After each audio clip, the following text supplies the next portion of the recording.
need to get to our guests. Please stand by. We want our viewers to know we're going to keep this camera up as you see these crowds that seem to be growing at the moment. But again, relatively calm. I want to stress that. Let's bring into this conversation Stephen Moore, who was with Trish in the last hour, but he's agreed to stay with us. He's with the Heritage Foundation. Fox News contributor, Republican Deroy Murdock, and Democratic strategist Liz Chadderdon. Deroy, looking at what's going on, it seems a bit, and I fully understand the emotion that these people have, especially when you hear that high schools are closing down, waste management drivers can't be paid. But it's a little misguided, it seems, to be protesting a guy like Ken Griffin, who, by the way, I want to let our viewers know, has donated some $500 million to all kinds of charities, many of them in Chicago, instead of getting angry at the actual lawmakers here. Yeah, they ought to be protesting in front of the state government office buildings because they've had massive budget problems in Illinois. They've had a public pension mess that's gone on and on. That doesn't seem to get addressed.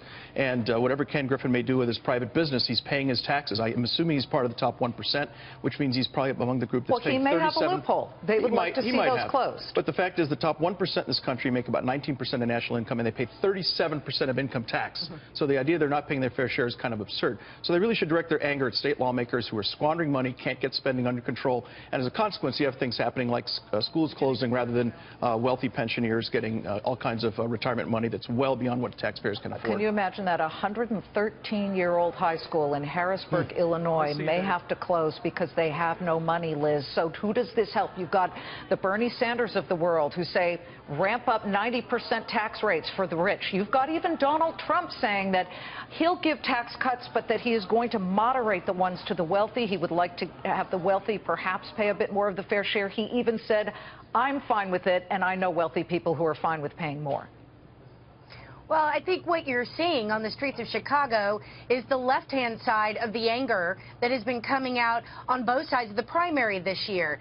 You're seeing what we are expecting are mostly Bernie Sanders supporters taking their anger directly out on what they perceive to be the wealthiest of the wealthy. It's not enough for them to go to the state legislature and protest. They want to go to what they believe is the source of the problem and make their point. The question becomes, is this anything that is ever going to come to fruition? Are we really looking at taxing the wealthiest 1% at 50, 60, 70%? The answer is no. We're not looking at that. And I'm a Democrat, and I'm saying that. The real issue here is, where is this anger coming from, and how do we, both in Washington and in state legislatures across this country, address what the people of America want, which is schools that stay open, teachers that are well paid, clean water, and an infrastructure that works. The real question is why isn't that happening when we're all paying a lot of taxes to begin with? Well, Stephen Moore, the old clarion call of throw the bums out. You've got a legislature. You have a state government that cannot get its act together, and now guys like Ken Griffin, who employ people in Chicago, and the CME and the gang over there. I wish people understood the traders at the CME are very middle class, many of them. You want to do that, then you are going to lose jobs. This has become very misguided, has it not? It has been misguided, and people should realize, if you're not from Illinois, and I am, Liz, I grew up in Illinois, spent the first 22 years of my life there. I know Illinois politics.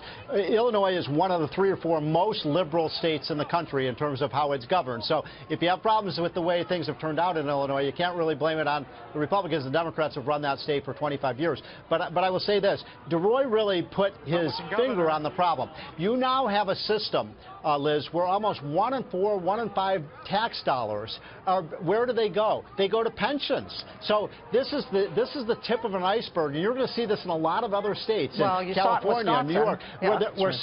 So why are they closing down schools? The main reason, as Deroy said, because so much of the money is going to retired teachers and police officers and maintenance workers, and they don't even live in Illinois anymore. So it's just an outflow of money from that state. The other thing to consider, Liz, and we've done some analysis of this, the big problem for Illinois is it's losing its rich people. They're moving day after day after day. I literally know scores of millionaires that have moved out of the state. They're moving to Florida. They're moving moving to Texas. They're moving to places without any income tax at all. Yeah, My point is, see how that works for people who are able to, who were going to work there. And Jeff, you're standing by again. Tell us the feel of the crowd here, because, earlier today I looked at this and I said this may be a voter volcano about to blow and spread across the United States, which is something we do not want to see, obviously. We want to fix these issues. Well, that's absolutely true, but I'll tell you, this was never a violent crowd. This was, I don't think, we've been in multiple protests in Chicago around the Laquan McDonald, for example, and while some of the same folks are here, this was not that kind of a thing.